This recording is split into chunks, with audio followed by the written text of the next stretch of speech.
Hello বন্ধুরা, কিছু exercise করে নিলাম। দেখলে সকালবেলা উঠে যার যেরকম হালকা খাবার বা শৌচক্রিয়া কমপ্লিট করে এইসব যোগা এক্সারসাইজগুলো করতে হবে। যারা হাঁটতে পারো হাঁটাহাঁটি করতে হবে।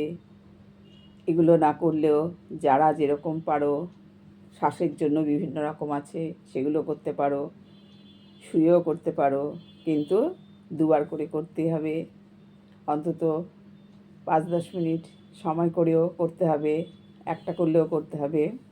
তাহলে সারাদিন শরীরটা খুব ফিট থাকবে এবং সব কাজে নিজেকে এনার্জি ফিল মনে হবে। না এটা করি ওটা করি, করবো না কথাটা মন থেকে উঠে যায়। সেরকমই এক্সারসাইজ হালকার ওপরই করে নেওয়া যায়, যেহেতু সময়ের ব্যাপার থাকে। বিশেষ করে যারা সংসারের কাজ বা বাইরের কাজ দুদিকে ব্যালেন্স রেখে করে, তাদের তো একটু সময়ের অভাব হয়ই। তবে ছুটির দিনে সপ্তাহে 2 দিন পুরো প্যাকেজ করতে হবে। আর রেগুলার অন্তত 10-15 মিনিট করেও কিছু না কিছু শরীর সম্বন্ধীয় এক্সারসাইজ, সে পেটের হোক, হাতের হোক, পায়ের হোক, ব্যাক পিঠের হোক, স্পাইনাল কর্ড হোক, যে কোনো কিছু একটা নির্দিষ্ট করে রেগুলার 2বার করে করতে হবে। এক এক দিন এক একটা করো, রোজই যে সব করতে হবে তা না, কিন্তু সপ্তাহে 2 দিন কমপ্লিট করতে হবে আর 2বার করে রেগুলারই করতে হবে। তার মধ্যে তো লাইফস্টাইলের ব্যাপার আছেই, খাওয়া দাওয়ার ব্যাপার আছে, টাইম মতো ঘুম থেকে ওঠা, প্রচুর পরিমাণে জল খাওয়া, শৌচক্রিয়াদি কমপ্লিট করা।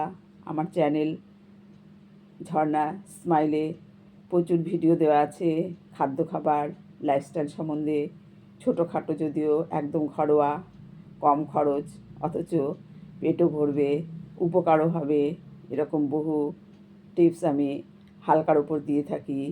মোটামুটি অনেকে আজকাল এসব বিষয় খুবই এক্সপিরিয়েন্স আছে, কিন্তু মেনে চলা একটু সহজসাধ্য হয়ে যায় বলে হালকার ওপর ছোট করে আমি দিয়ে থাকি। ঠিক আছে বন্ধুরা, বড়দের প্রণাম, ছোটদের ভালোবাসা। আমার চ্যানেলটা পাশে থাকবে, শেয়ার করবে বন্ধুদের সঙ্গে এবং ফলো করবে। প্রথম থেকে শেষ পর্যন্ত কথা শুনতে হবে এবং করতে হবে। কথা শোনা বেশি, করা কম, কিন্তু উপকারিতা অনেক বেশি। একের সঙ্গে বহু উপকারিতা। ঘরে বসে বিনা পয়সায় নিজের জন্য নিজেকে একটু সময় দেওয়া এবং বুঝে শুনে করা, যার কোনো সাইড এফেক্ট নেই। অসুবিধা হলে বন্ধ করে দেব, তারপরে অন্য একটা করব, আবার শুরু করব, এইভাবে ধীরে ধীরে প্র্যাকটিস করতে হবে। ঠিক আছে, সবাই ভালো থেকো, সুস্থ থেকো। এখনকার মতো রাখছি, বাই।